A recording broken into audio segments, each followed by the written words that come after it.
इसके साथ ही आली जनाब नूर सिद्दीकी भी यहाँ तशरीफ़ फरमाएँ। उनका जो है 326वां रैंक था। उन्होंने उर्दू ऑप्शनल लेके IAS पास किया है। अब बतलाने का मतलब ये है कि कोई मुश्किल काम नहीं है। आप Urdu optional, Farsi optional, Marathi optional, Sanskrit optional कुछ भी लेकर पढ़ सकते हैं। कोई एक चीज़ है जिसमें इतना आगे चलो कि आपको महारत हो जाए। तो उन्होंने 5वें अटेम्प्ट में ये अपना इम्तिहान कामयाब किया था। तो उनका ज़ोरदार तालियों के साथ इस्तकबाल करते हैं। नूर सिद्दीकी।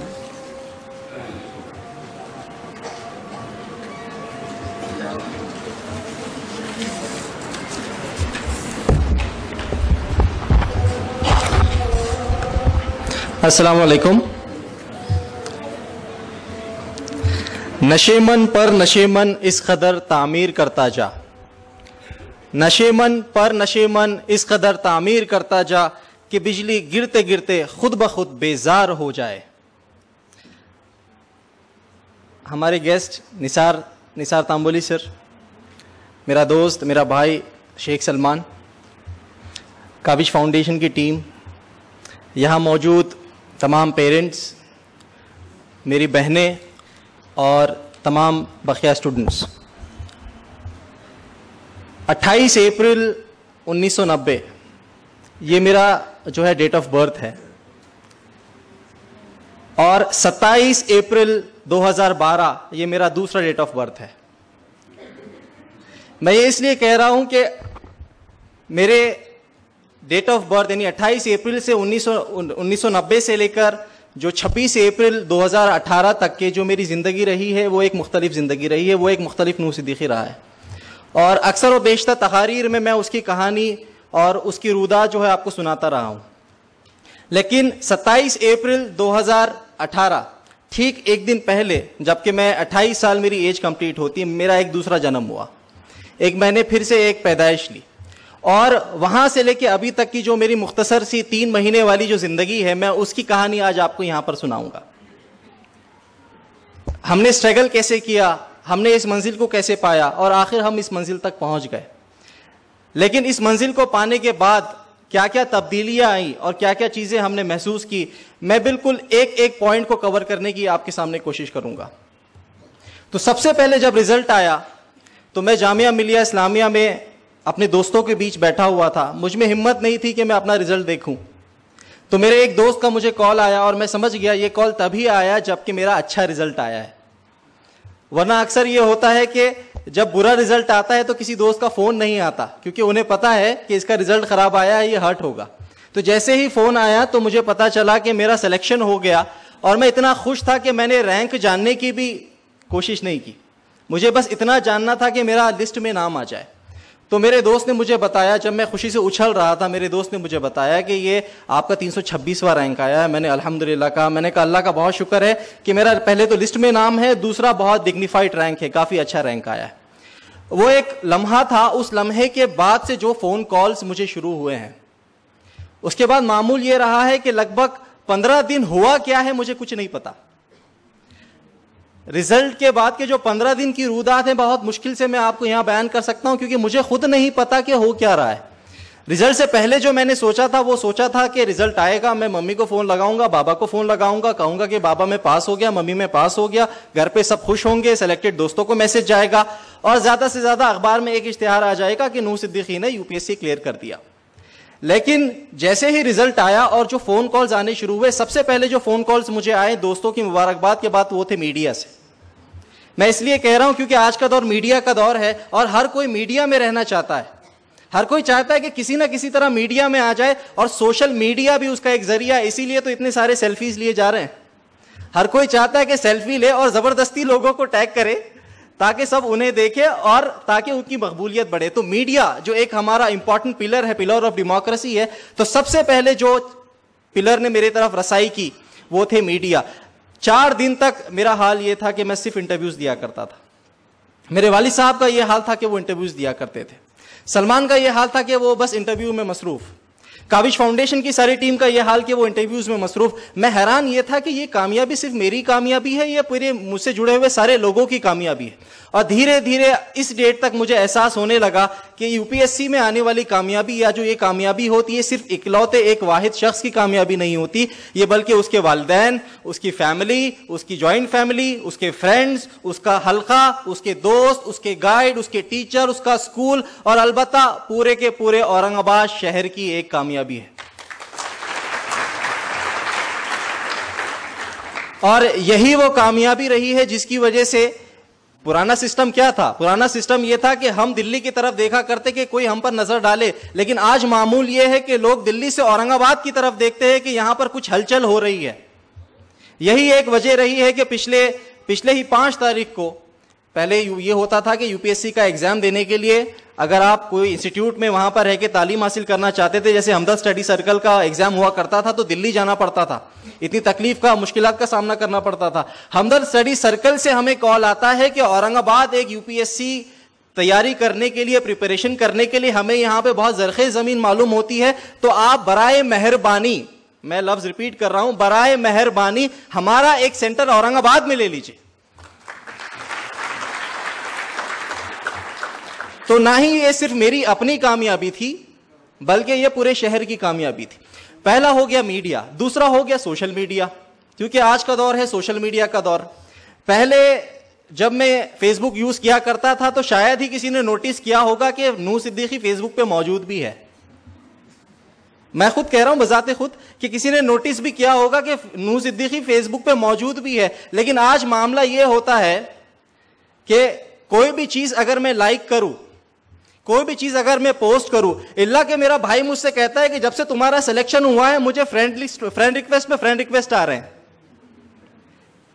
मुझे मेरा एक दोस्त, दूसरा दोस्त कहता है कि सेलेक्ट तुम औरंगाबाद से हुए हो, लेकिन सारे औरंगाबाद के लोग हमें फ्रेंड रिक्वेस्ट भेज रहे हैं। क्यों? क्योंकि जो मेरी प्रोफाइल की एक एक चीज है, मेरी एक एक हलचल है। मैं इसलिए कह रहा हूं क्योंकि आज का यूथ सोशल मीडिया से बहुत कनेक्टेड है। आज का यूथ सोशल मीडिया पे बहुत डिपेंडेंट भी हो गया है कनेक्टिविटी के लिए। तो एक एक हलचल, एक एक बात को जो है उस पर नोटिस किया जाने लगा। अब जो तीसरा एस्पेक्ट जिसकी तरफ मैं आ रहा हूं वो आ रहा है सोसाइटी। अब सोसाइटी में मैं आपको कुछ वाकयात सुनाऊंगा, उन वाकयात की तरफ थोड़ा ध्यान दीजिएगा। यानी सोसाइटी में आपका रोल, आपकी पोजीशन किस तरीके से चेंज हो सकती है। मैं मुंबई गया, मुंबई में मैंने एक प्रोग्राम किया कल्याण में। वहां पर मेरे साथ जो इनवाइटेड थे डीसीपी साहब थे, he is also an IPS officer, doctor Shinde साहब, वो वहां पर इन्वाइटेड थे। उन्होंने जब मेरी तकरीर सुनी, मेरी स्पीच सुनी, तो उन्होंने कहा कि देखिए आज के दौर में एक अगर मुसलमान लड़का सेलेक्ट होकर यूपीएससी क्लियर करता है और वो आता है, तो ऐसे लड़कों की हमें बहुत ज्यादा जरूरत है। क्यों? क्योंकि आज अगर देखिए कुछ पॉकेट्स जिस तरीके से महाराष्ट्र में ही बन गए हैं, जैसे कि मालेगांव, जिस तरीके से आप देखिएगा कल्याण, भिवंडी, ये पॉकेट्स ऐसे पॉकेट्स रहे हैं जहां पर आप देखिएगा थोड़ी बहुत मायूसी का आलम रहा है, गलबा रहा है।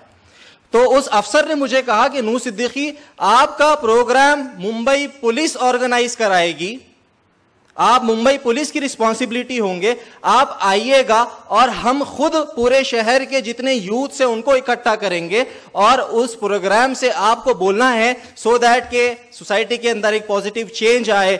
वही प्रोग्राम परसों शेख सलमान ने कल्याण में अटेंड किया था, वहीं पे खैसर खालिद साहब भी मौजूद थे। यानी एक मामूली शख्स जो कि 3 महीने पहले, जिसका कोई वजूद नहीं है, एक सोसाइटी में किस तरीके का पॉजिटिव चेंज ला सकता है। दूसरी मिसाल मैं दूंगा मालेगांव की। मालेगांव के जो एमएलए है, एमएलए साहब का हमें कॉल आया, इनविटेशन है और कहा कि आप यहां पर आइए।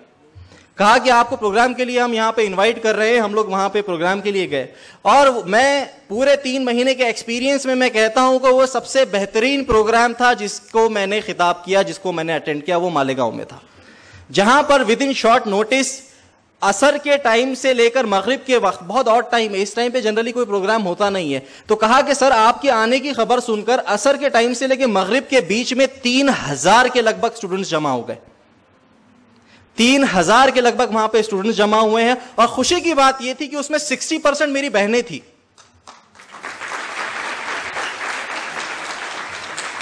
और जब मैंने वहां पे प्रोग्राम किया और उसके बाद मेरे दोस्तों अहबाब से मैंने वहां का पता किया, तो वो कहते हैं कि सर हमारे शहर में पढ़ाई पर, तालीम पर एक तरीके से इतना एतमाद बढ़ गया है, इतनी पॉजिटिविटी बढ़ गई है कि लोग मालेगांव छोड़कर आप दूसरे शहरों में आकर एडमिशन्स ले रहे हैं, यूपीएससी की तैयारी कर रहे हैं। मुझे इतनी ही रिक्वेस्ट मेरी सिस्टर्स की तरफ से मिली है कि सर हम यूपीएससी करना चाह रहे हैं, आप बताइए हमें कैसे करना है।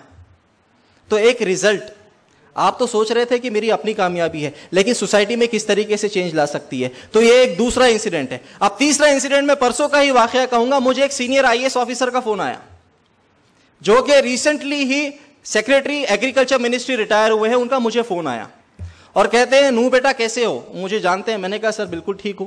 कहा ट्रेनिंग पे गए? मैंने कहा नहीं सर अभी तो ट्रेनिंग पे नहीं गया। तो कहा कि बेटा एक लड़का आया है, उससे जरा बात करना। मैंने कहा सर अगर आप मुझे थोड़ी बैकग्राउंड बताएं किस बारे में बात करना है। तो कहा कि बेटा ये भी तैयारी करना चाह रहा है, लेकिन आप इससे बात कीजिएगा।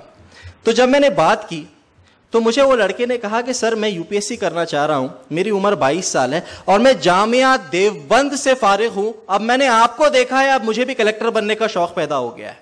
और हैरत की बात यह है कि यह सिर्फ पहली रिक्वेस्ट नहीं थी, ऐसी मैंने 10 कॉल्स ली है जहां पे मदरसे से फारिग बच्चे, ना ही सिर्फ औरंगाबाद से, औरंगाबाद के आसपास से, बल्कि पूरे मुल्क से हमें कांटेक्ट कर रहे हैं कि सर हमें यूपीएससी करना है, हमें आईएएस करना है, आप हमें बताइए कैसे करना है। तो यह भी एक बहुत बड़ी तब्दीली है। यह भी एक सिंगल सिलेक्शन, यानी आप अगर सोचते हैं कि सिलेक्शन सिर्फ आप ही का होता है, आप ही का सिलेक्शन नहीं होता, बल्कि तमाम मुल्क में। चौथा एक और वाकया मैं आपको ले जाऊंगा उर्दू के मुतालिक। मैं समझता था कि उर्दू को तो कोई पसंद ही नहीं करता, उर्दू से तो किसी को मोहब्बत ही नहीं है, उर्दू में तो कोई तैयारी करना ही नहीं चाहता, उर्दू ऑप्शनल को तो कोई लेते ही नहीं है, मुश्किल से 4-5 सिलेक्शन होते हैं। लेकिन जब से मेरा सिलेक्शन हुआ और जब सोशल मीडिया पे हम लोगों ने अपने जो है कॉन्टैक्ट्स मेंटेन रखने की कोशिश की, तो वहां से मैंने देखा कि मुझे कहां कहां से रिक्वेस्ट आई। आप सोचिए, उर्दू, नागालैंड से मुझे रिक्वेस्ट आई उर्दू ऑप्शनल के लिए, मणिपुर से मुझे रिक्वेस्ट आई उर्दू ऑप्शनल के लिए, राजस्थान से मुझे रिक्वेस्ट आई उर्दू ऑप्शनल के लिए, केरला से मुझे रिक्वेस्ट आई उर्दू ऑप्शनल के लिए, तमिलनाडु से मुझे रिक्वेस्ट आई उर्दू ऑप्शनल के लिए, जम्मू कश्मीर से मुझे रिक्वेस्ट आई उर्दू ऑप्शनल के लिए, और ऐसे ही पौंडीचेरी से मुझे रिक्वेस्ट आई उर्दू ऑप्शनल के लिए। तो जब मेरी एक्सेसिबिलिटी बढ़ी तो मुझे पता चला कि उर्दू ऑप्शनल में काम पढ़ने के लिए, तैयारी करने के लिए कितने लोग आगे बढ़ना चाहते हैं, कितने ही लोग आगे बढ़ना चाहते हैं। ये क्यों हो पाया? तब हो पाया जब उन्होंने देखा कि नूर सिद्दीकी और सलमान शेख ने एग्जाम निकाला है और उर्दू ऑप्शनल लेके निकाला है। जब उन्होंने देखा कि उर्दू से भी सिलेक्शन हो सकता है। हम सोचते हैं ना कि अक्सर मुझे दोस्त पूछते हैं कि सर उर्दू मीडियम से एग्जाम निकाल सकते हैं क्या? मैं कहता हूं बेटा मराठी मीडियम से भी निकाल सकते हैं, तेलुगु मीडियम से भी निकाल सकते हैं। मराठी मीडियम से भी निकालिए, तेलुगु मीडियम से भी निकालिए, गुजराती मीडियम से भी निकालिए, तो उर्दू से क्यों नहीं निकल सकता? शर्त यह है कि उर्दू मीडियम से तैयारी करके सेलेक्ट होने वाले लोग मौजूद हैं, लेकिन हमें पता नहीं होता। इसी नीड के जेर हमने जो देखा कि ऐसी जरूरतें हैं, तो शेख सलमान और हम दोनों ने ठान लिया कि ट्रेनिंग पे जाने से पहले हम इतना काम करके जरूर जाएंगे कि ट्रेनिंग पे जाने से पहले हमारा मिशन मोड पे हम लोगों ने अपना लिया कि जो खिल्लत, जो मसला हम लोगों को उर्दू ऑप्शनल से मुतालिक पेश आया है, ट्रेनिंग में जाने से पहले हम कोशिश करेंगे कि आज के बाद अगर कोई उर्दू ऑप्शनल लेना चाहे, तैयारी करना चाहे, तो उसको कभी कोई मसला पेश ना आए। इसलिए हमने दिल्ली में रहकर रोज 5-5 घंटे सिर्फ एक बंद कमरे में कैमरे के सामने रिकॉर्डिंग कर करके पूरे उर्दू ऑप्शनल को वीडियो में रिकॉर्ड कर दिया है, जो कि इंशाल्लाह 1 तारीख से ऑनलाइन यूट्यूब पे अवेलेबल रहेगा। जो नागालैंड में भी देख सकता है, जो कश्मीर में भी देख सकता है, जो पौंडीचेरी में भी देख सकता है, जो केरला में भी देख सकता है। ऐसे ही सलमान ने कहा कि पहले तो हम पब्लिशर्स के नाम जानते थे, पब्लिशर्स हमारी बुक क्यों छापेगा। मेरे काफी दोस्त थे जो कि प्रिपरेशन कर रहे हैं, बहुत अच्छी नोट्स उनके अवेलेबल है, लेकिन कोई पब्लिशर पूछने के लिए तैयार नहीं है। लेकिन हमारा मामला ऐसा हुआ कि जब उनको पता चला कि नूर सिद्दीकी का उर्दू ऑप्शनल अच्छा है, उसने इंडिया में 2 बार ऑल इंडिया टॉप किया है, तो क्यों ना उसके नोट्स को हम बुक में तब जो है कन्वर्ट कर दें। और बाकायदा मुझे 3 पब्लिशर्स की तरफ से रिक्वेस्ट आई। जो काम मैंने सोचा था कि मैं खुद जेब के पैसों से डाल के करूंगा, जब उन्हें पता चला कि लड़का सेलेक्ट हो गया, मुझे 3 पब्लिशर्स की तरफ से रिक्वेस्ट आई। और अल्हम्दुलिल्लाह 95% काम हमारा एक पब्लिशर के साथ हो चुका है। और नूर सिद्दीकी की 1 नहीं 3 किताबें इंशाल्लाह 1 तारीख से अब मंजर आम पे आने वाली है। क्या बिना यूपीएससी क्लियर किए, बिना कोई अचीवमेंट के, बिना किसी रिकॉग्निशन के क्या यह मुमकिन है? क्या कोई आपके तरफ देखेगा? अब एक और वाकया मैं आपकी तरफ ले जाता हूं। अभी मैंने सोसाइटी वाले एस्पेक्ट पे आपको फोकस किया, पॉलिटिक्स वाले पे चलते हैं। पॉलिटिक्स वाले पे चलते हैं। पहले तो मामला यह था कि शहर में हलचल हो क्या रही है हमें तो पता नहीं, बिल्कुल हम तो एक कमरे में कैद दिल्ली में रहकर तैयारी किया करते थे और बहुत कम ही पॉलिटिकल इंटरेस्ट हमारा हुआ करता था। लेकिन जब से हमारा सिलेक्शन हुआ है, फ्रेंड रिक्वेस्ट आई है, तो अब हम फेसबुक की वॉल को फॉलो करते रहते हैं। अब हम देखते हैं कि चाहे एमएलए हो, चाहे किसी इलाके का एमपी हो, हमें पर्सनली उनकी तरफ से फ्रेंड रिक्वेस्ट आई है। और ऐसे ही हमारे जितने भी यहाँ पे लोग पॉलिटिकली एक्टिव है, वो लोगों की तरफ से हमसे जुड़ने के लिए वो आमादा, वो तैयार होना चाह रहे हैं। यहां तक कि हमारी खुशकिस्मती ये रही है कि हमें central government ministry of minority affairs के ऑफिस में बुलाकर, मिनिस्टर ने अपने कैबिन में बुलाकर हमारे साथ 2 घंटे बात की। मैं, शेख सलमान और हमारे 5 से 6 और दोस्तों का ग्रुप जो कि जामिया मिलिया में पढ़ाई करता है, हम सब वहां पर गए और हमसे पूछा गया कि बेटा बताओ, माइनॉरिटीज के लिए जो स्कीम्स इंप्लीमेंट की जा रही है, इसमें आप क्या क्या सजेशंस, क्या क्या रिफॉर्म्स आप सजेस्ट करते हो? आप सोच सकते हो कि 1 महीने पहले, 2 महीने पहले आप ही उस स्कीम, उस स्कॉलरशिप के लिए अप्लाई करते हैं और 2 महीने बाद आपको बुलाया जाता है कि बेटा इस स्कीम में क्या रिफॉर्म करने हैं, आप सजेशन दीजिए।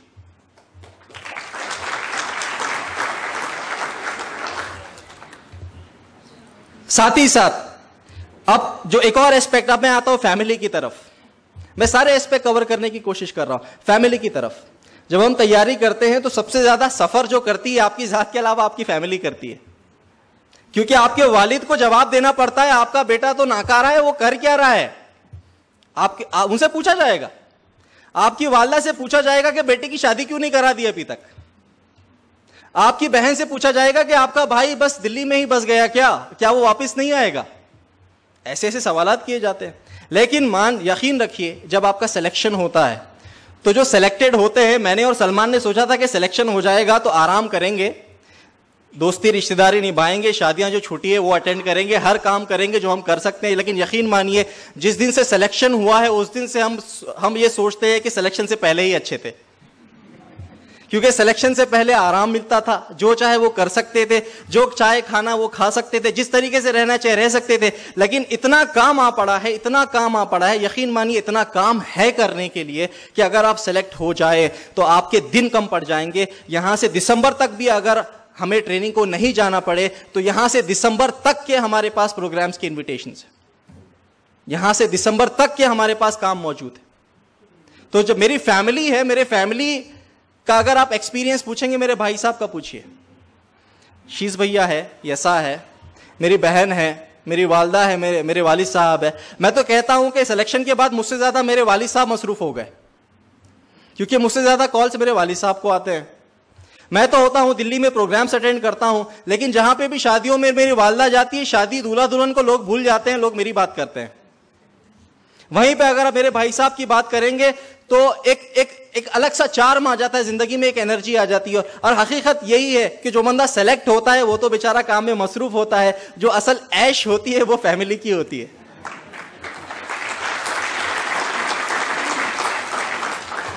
तो जो यहां पे पेरेंट्स बैठे हैं, जो माए यहां पर बैठी है, जो वालिदैन यहां पे बैठे, वालिद साहब यहां पे बैठे हैं, ये रिकॉग्निशन, ये इज्जत, और आप यकीन मानिए ये 5 साल की इज्जत नहीं है, ये 5 साल का रिकॉग्निशन नहीं है कि 5 साल के बाद वापस चला जाएगा। आप अभी ऑफिसर हो, 5 साल के बाद आप नहीं रहोगे।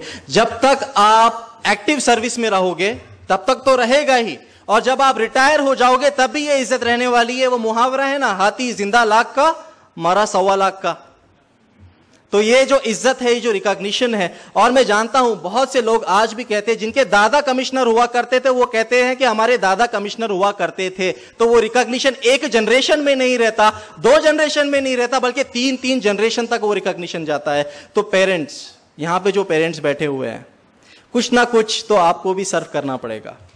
एक मुहावरा है कि जब फल को पकाना होता है उसे धूप में रखना पड़ता है, फल को पकाना होता है उसे धूप में रखना पड़ता है। तो ये जो बच्चे हैं आपके, ये फल है, और उनको अगर पकाना पड़ेगा तो उसको धूप में रखना पड़ेगा। और मेरे भाइयों, अगर आपको हीरा बनना है, अगर आपको हीरा बनना है, जो जितना मशहूर हीरा होता है वो उतना ज्यादा कटता है।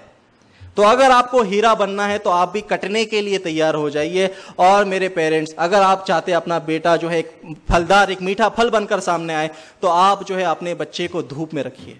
तो यहां पे फैमिली वाला एस्पेक्ट भी मैंने आपके सामने रखा है। अब नेक्स्ट चीज जिसके ऊपर मैं आपको ले जाना चाहूंगा वो है मेरी बहनें। क्योंकि अक्सर ये होता है कि तकरीर में हम सब बातें करते हैं और लड़कियों को या मेरी बहनों को नजरअंदाज कर दिया जाता है, कहा जाता है कि सर कि ये लोग तो शायद इस फील्ड के लिए बनी ही नहीं है, या ये फील्ड इनके लिए है ही नहीं, या तो फिर इन्हें करना है तो कहाँ करना है, बिल्कुल हम लिमिटेड, हमको स्पेस देंगे, प्रोवाइड करेंगे, उसी में रह के उन्हें करना है। लेकिन अगर आप जामिया मिलिया इस्लामिया में आके देखें, या फिर हमदर्द स्टडी सर्कल का मेरा जितना तजुर्बा रहा है और जितना मेरी बहनों से इंटरेक्शन हुआ है सिलेक्शन के बाद, मेरा ये एतमाद, मेरा ये यकीन बढ़ता चला गया है कि अगर एक ही वक्त में एक लड़का और एक लड़की शुरू करे, लड़का देर से करेगा, लड़की पहले अचीव कर लेगी। सिलेक्शन के बाद मैंने इंटरेक्शन किया सिलेक्टेड ऑफिसर से। अब मैं एग्जांपल देता हूं आपका, अनु कुमारी जो इस साल की सेकेंड रैंकर है। सेकेंड रैंकर आई है, उसकी शादी हो चुकी है, उसको 2 साल का बच्चा है। वो जॉब करती थी बिल्कुल सुबह 8 बजे से लेकर शाम में 8 बजे तक, 12 घंटे वाली जॉब करती थी। 12 घंटे जॉब, एक बच्चा होने के बावजूद, यानी कि आपको जॉब करना है, वापस आके फिर घर की जिम्मेदारी संभालनी है और फिर आपको यूपीएससी की तैयारी करनी है। इस हालत में भी वो बंदी ने ना सिर्फ यूपीएससी की तैयारी की बल्कि ऑल इंडिया सेकेंड रैंक लेकर आया।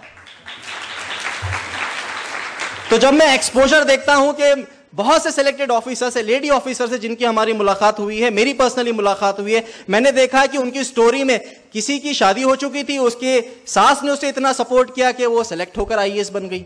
अब उसका जो हस्बैंड है, जनरली होता क्या है, लड़के का ट्रांसफर होता है, बीवी उसके साथ जाती है। यहां पे उल्टा मामला है, बीवी का ट्रांसफर होता है, शौहर उसके साथ जाता है। तो ऐसे भी मैंने देखा, यानी सिलेक्शन के बाद जो मेरे नजरियात है, कुछ नजरियात जो चेंज हुए, उसमें ये वाला नजरिया भी है कि यहां पर मेरी बहनें जो है, मेरी बहनें बहुत ज्यादा अच्छे से एक्सेल करती है। बस जो नीड है वो है सपोर्ट की, वो है गाइडेंस की, सपोर्ट की और गाइडेंस की। सपोर्ट फैमिली प्रोवाइड करती है, गाइडेंस के लिए यहां पे काविश फाउंडेशन की टीम मौजूद है। निसार साहब भी इसीलिए यहीं पर आए हैं क्योंकि वो चाहते हैं कि यहां से जो बच्चे हैं हमारे एक मकसद लेकर जाए। याद रखिए, आपकी जिंदगी, अगर जिंदगी आपको बदलना है तो कोई वाक़ये से नहीं बदलेगी, किसी बड़ी इंस्पिरेशन से नहीं बदलेगी, किसी के बोलने से नहीं बदलेगी। उस दिन बदलेगी जिस दिन आपने ठान लिया कि मुझे मेरी जिंदगी बदलनी है।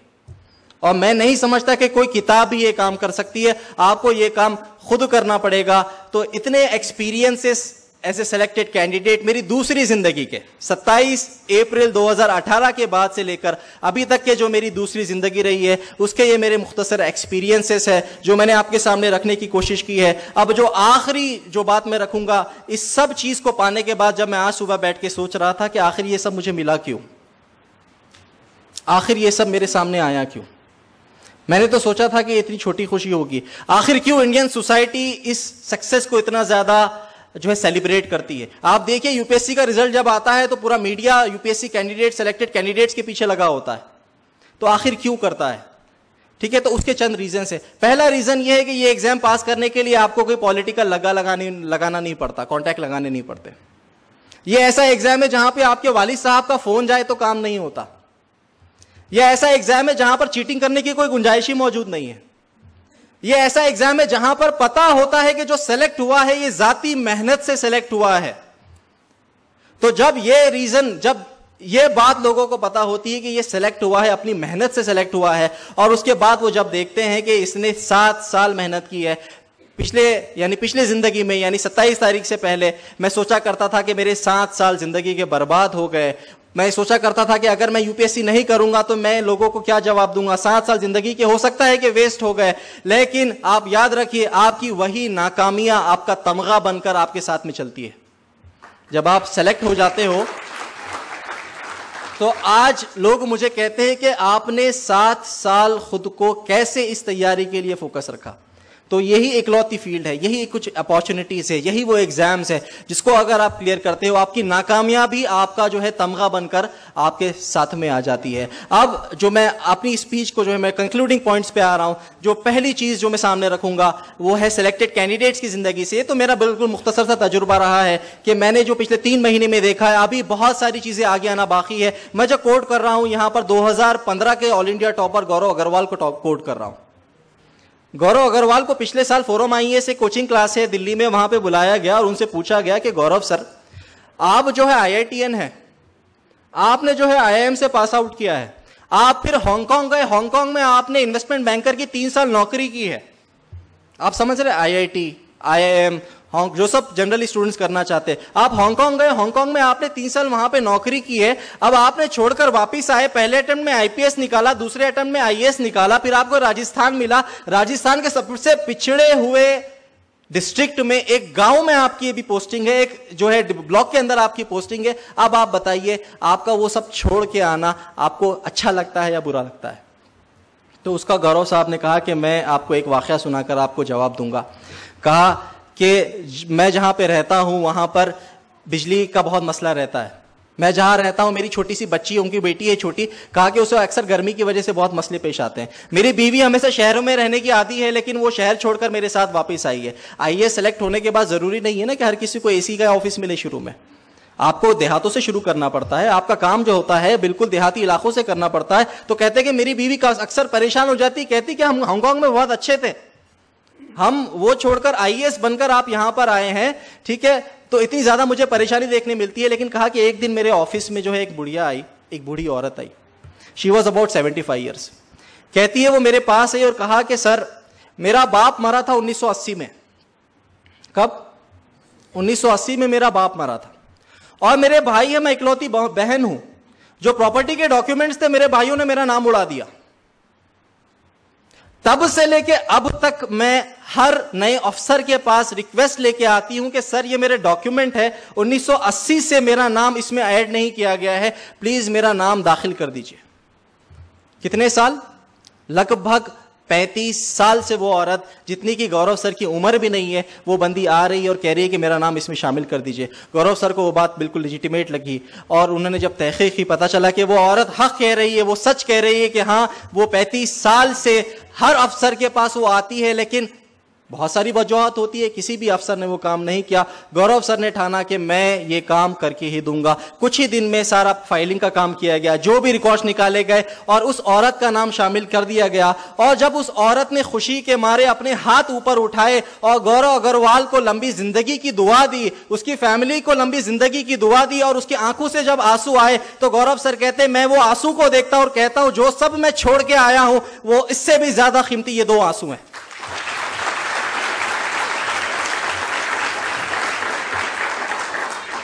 तो आपके पास आने वाली जिंदगी में तब्दीली लाने का, चेंज करने का, देखिए मेरे दोस्तों, अपने लिए हर कोई जीता है, लेकिन दूसरों के लिए जीने का जो शर्फ होता है अल्लाह किसी को ही देता है। तो मैं जितना महसूस कर पा रहा हूं कि आपकी एक्सेसिबिलिटी इतनी ज्यादा बढ़ जाती है। सलमान ने बताया कि हम कहां कहां गए, किस किस से मिले, क्या क्या हमारे एक्सेसिबिलिटी, हमारे कॉन्टैक्ट्स क्या क्या हो गए, लेकिन जो आपको काम करने का जो मौके यहां से मिलते हैं, जो प्लेटफॉर्म यहां पे आपको मिलता है, यह बिल्कुल अनोखा है, यह बिल्कुल अनोखा है। इससे ज्यादा मैं आपके सामने कुछ बोल नहीं सकता। यही मेरे एक्सपीरियंस है मेरी नई जिंदगी के। एक शेर पर मैं अपनी बात को खत्म करूंगा। वो शेर है, कोशिश भी कर, उम्मीद भी रख, रास्ता भी चुन।